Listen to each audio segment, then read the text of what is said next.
তথ্য তরুণীর জ্ঞান বিজ্ঞানের রহস্যময় আর আশ্চর্যজনক আলোচনা নিয়ে আজ এলাম পৌরাণিক ও রহস্য ঘেরা ফিনিক্স পাখির কাহিনী নিয়ে। রহস্য ঘেরা আর বহু গল্পের আধার ফিনিক্স পাখি সম্পর্কে জানতে হলে ভিডিওটির শেষ পর্যন্ত দেখুন। আমাদের চ্যানেলে আপনি যদি নতুন হয়ে থাকেন তাহলে অনুরোধ করব চ্যানেলটি সাবস্ক্রাইব করে বেল আইকনটি প্রেস করুন। তাহলে আপনি পরবর্তী সকল চমকপ্রদ ভিডিও কন্টেন্ট আপলোড হওয়া মাত্রই নোটিফিকেশন পেয়ে যাবেন।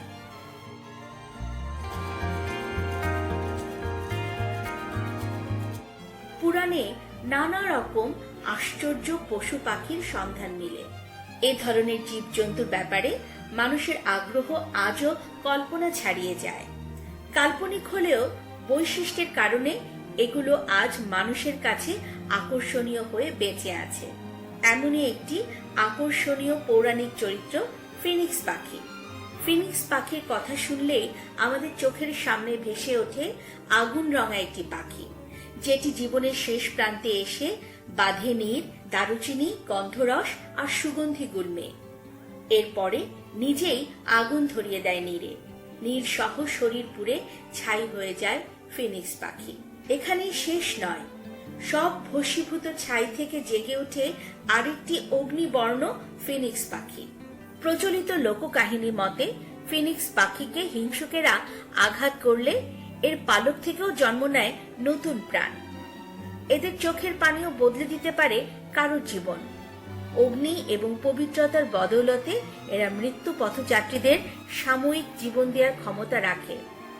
ফিনিক্স পাখির কথা আগে থেকে জানলেও সম্প্রতি নতুন ভাবে আমাদের চোখের সামনে চলে আসে হ্যারি পটার সিরিজের কল্যাণে। হ্যারি পটার সিরিজের দ্বিতীয় পর্বে লেখিকা J.K. রোলিং আমাদের সাথে পরিচয় করিয়ে দেন টুকটুকে লাল এক পোষা ফিনিক্স পাখির, যার অশ্রু জলে সুস্থ হয়ে ওঠে মৃত্যু পথযাত্রী Harry. Harry Potter and the order of the Phoenix দেখার সময় একটা পর্যায়ে দেখলেন একটি পাখি নিজেই আগুনে পুড়ে ছাই হয়ে গেল। আজব সে ছাই থেকে আবার পাখিটি পুনর্জন্ম লাভ করছে। আশ্চর্যজনক ব্যাপার। প্রফেসর হ্যারি পটারের সাথে পাখিটিকে ফিনিক্স নামে পরিচয় করিয়ে দেন। প্রথম ফিনিক্স পাখির কল্পনা করেছিল ফিনিশীয় সভ্যতা, তবে অন্যান্য সভ্যতাতেও অনুরূপ পাখির সন্ধান মেলে। চাইনিজ পুরাণ, গ্রিক পুরাণ এবং প্রাচীন মিশরীয়দের বর্ণনায়ও ফিনিক্স পাখির উল্লেখ পাওয়া যায়। পৃথিবীর সবচেয়ে প্রাচীনতম সভ্যতা হিসেবে আজও মিশরীয় সভ্যতা স্থান দখল করে আছে।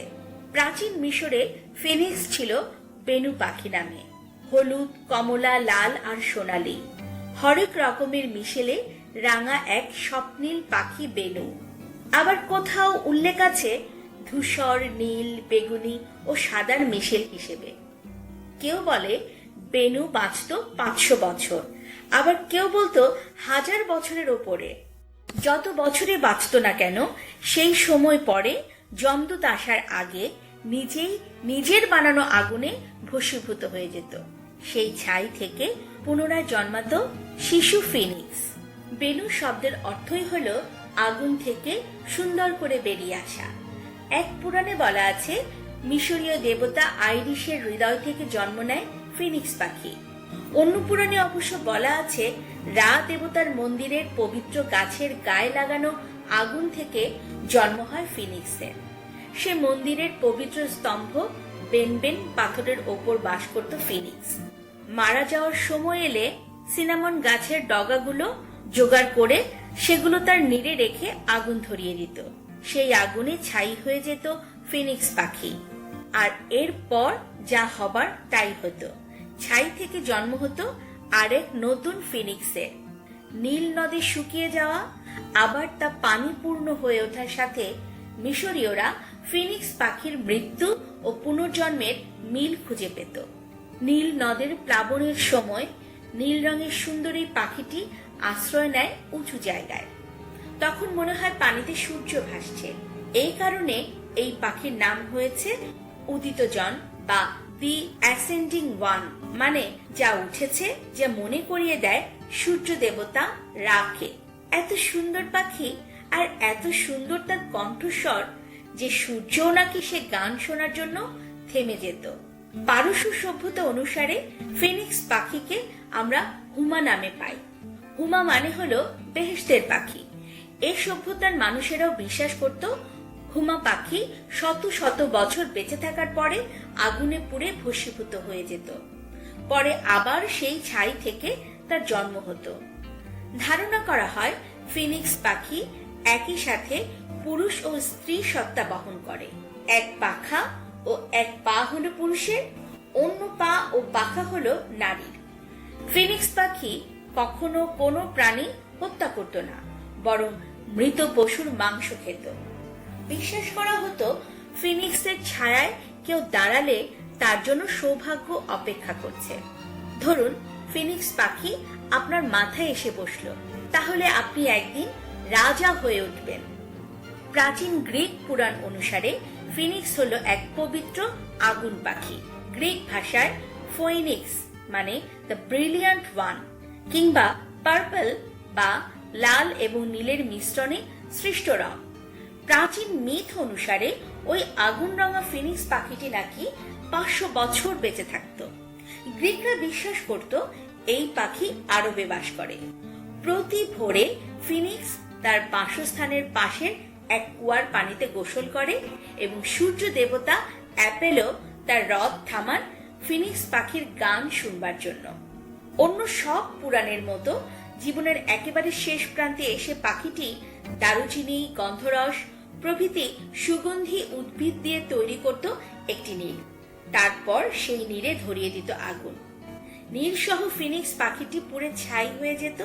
কিন্তু এখানেই সব শেষ নয়, কারণ ভস্মীভূত ছাই থেকে আবার জেগে উঠত আরেকটি অগ্নিবর্ণ ফিনিক্স পাখি। রোমান চিত্রকলায় ফিনিক্স ঈগল রূপে প্রতিষ্ঠা পায়। পারস্যের লোককাহিনী অনুযায়ী মহাবীর রুস্তমের বাবা জাল এই প্রতীক পাখিকে সযত্ন করে লালন করেছেন। গৃহহীন এই পাখিকে তিনি পেয়েছিলেন আলব্রুজ পাহাড়ে। লেবানন তাদের প্রাচীন এবং আধুনিক সংস্কৃতির প্রধান বাহক মনে করে ফিনিক্স পাখিকে। অনেকে সংস্কৃত উচ্চারণে গরুড পাখিটিকে ফিনিক্স পাখির সাথে মিল খুঁজে পান। রামায়ণে এর উল্লেখ পাওয়া যায়। গরুড হলো দেবতা বিষ্ণুর বাহন, আর চীন দেশের ফিনিক্স পাখি ফেং গুয়াং নামে পরিচিত। ফিনিক্স পাখি ঠিক কেমন ছিল তা জানা সম্ভব না, তবে পাখিটি সম্পর্কে যতটুকু জানা যায় তা থেকে আমরা আমাদের মতো করে পাখিটার একটা কাল্পনিক ছবি এঁকে নিতে পারি। তো বন্ধুরা, দেখতে দেখতে আমরা ভিডিওটির শেষ পর্যায়ে এসে পৌঁছেছি। অচিরেই নতুন আর চমকপ্রদ কোনো টপিক নিয়ে আবার আপনাদের মাঝে হাজির হব। ততক্ষণ পর্যন্ত ভালো থাকবেন আর জানার ইচ্ছা অবদমিত রাখবেন।